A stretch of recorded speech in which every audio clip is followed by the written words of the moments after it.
La démarche de co-construction de la signalétique du rectorat d'Aix-Marseille a été initiée à la base par le ministère de l'Éducation nationale. Après quelques années de travaux et de réhabilitation du site, la problématique signalétique n'avait pas été pensée. Il nous a semblé indispensable pour nos usagers externes comme pour nos usagers internes et nos personnels de mettre en place une signalétique sur l'ensemble du site.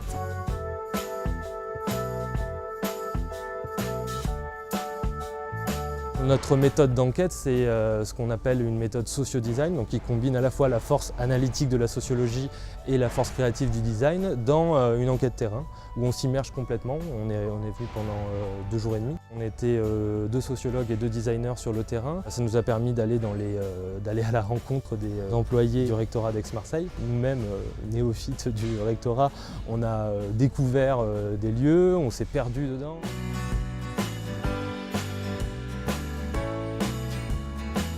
Dans la foulée, nous avons enchaîné cette démarche par un atelier de co-conception. On a invité des agents du rectorat, des lycéens, à co-construire les différents éléments de signalétique pour le rectorat. Contrairement à ce qu'on aurait pu penser, il n'y a pas de choc, on va dire, culturel en rentrant dans ce bâtiment. On s'attend aussi en allant au ministère de l'Éducation, à l'académie, au rectorat Aix-Marseille. Ça va être un peu le parcours du combattant.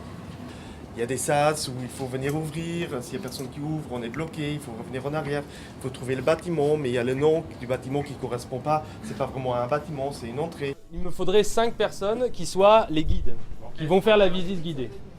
On a voulu plonger les participants dans l'expérience que nous on avait vécue en tant qu'enquêteurs. Donc sur quelques heures, on leur a donné des petits carnets d'enquête et on leur a demandé de faire le tour du rectorat, de se perdre, de se promener, d'interroger des agents. On avait chacun des secteurs à parcourir pour voir tout ce qui allait pas et tout ce qu'il y avait en haut, où il fallait mettre de nouveaux panneaux, où il fallait changer.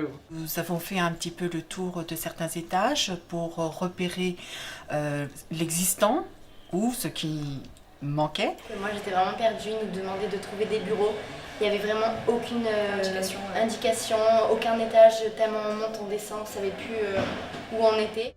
La DAFI par exemple qui utilise 2 étages, ils ont quand même fait une signalétique assez sympa, mais les toilettes ne sont pas indiquées, les zones de reprographie ne sont pas indiquées même pour les usagers, pour les travailleurs.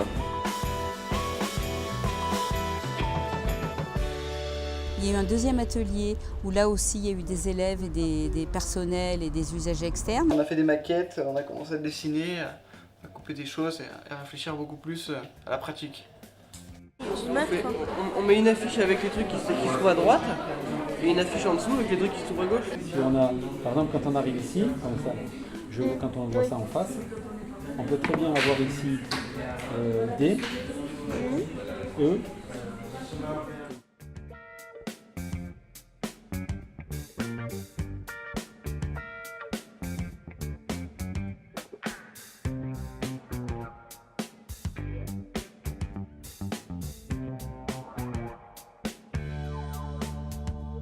s'est retrouvé quelques mois plus tard au rectorat avec les mêmes lycéens qui avaient participé à cette démarche de co-conception pour installer les éléments qui ont été conçus par la suite. Un niveau, du double face, un pistolet à colle.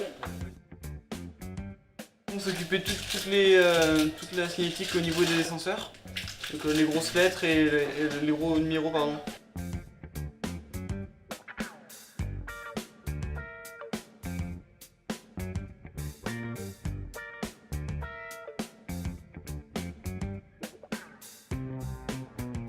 J'avais bossé à l'époque avec une élève des sections d'accueil du lycée, je crois que c'est Gambetta, ici à Aix-en-Provence. On avait planché tous les deux sur ce totem. Apparemment, ce qu'on avait proposé à l'époque correspond un petit peu à ce qui a été fait, donc ça nous fait plaisir.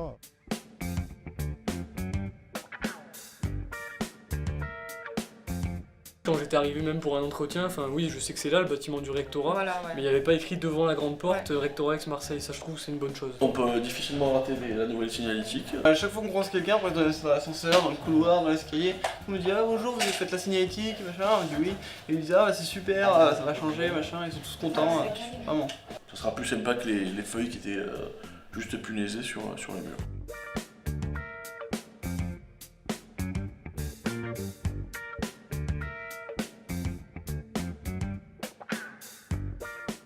m'a apporté aussi cette démarche de co-construction, c'est que ça me permet de voir que je peux l'appliquer dans d'autres dossiers qui sont parfois difficiles à mener seul, et je vais pouvoir faire enfin participer des personnels. On a tendance à faire des fois des projets qui aboutissent pas forcément tous. Là, c'est un projet qui aboutit, donc c'est important. Un super projet pour nos études et tout, travailler ici dans un aussi grand bâtiment, devoir créer toutes les maquettes, réfléchir à tout. On voit vraiment du début à la fin, c'est-à-dire ouais, c'est ça, l'enquête pour savoir ce qui va pas, et après jusqu'à la fin là, au changement du coup, tout ce qu'on rajoute. Et les lycéens se sont prêtés au jeu et ils ont pu justement se mettre un peu dans cette posture d'enquêteur et voir où sont les problématiques. Et c'est aussi pour des lycéens qui sont dans des professions techniques, d'exécution, c'est aussi à un moment les mettre dans une posture de chef de projet où on va problématiser, re-questionner des commandes, essayer de comprendre où sont les vraies problématiques d'usage, etc. J'avais déjà fait de la réalisation et tout, mais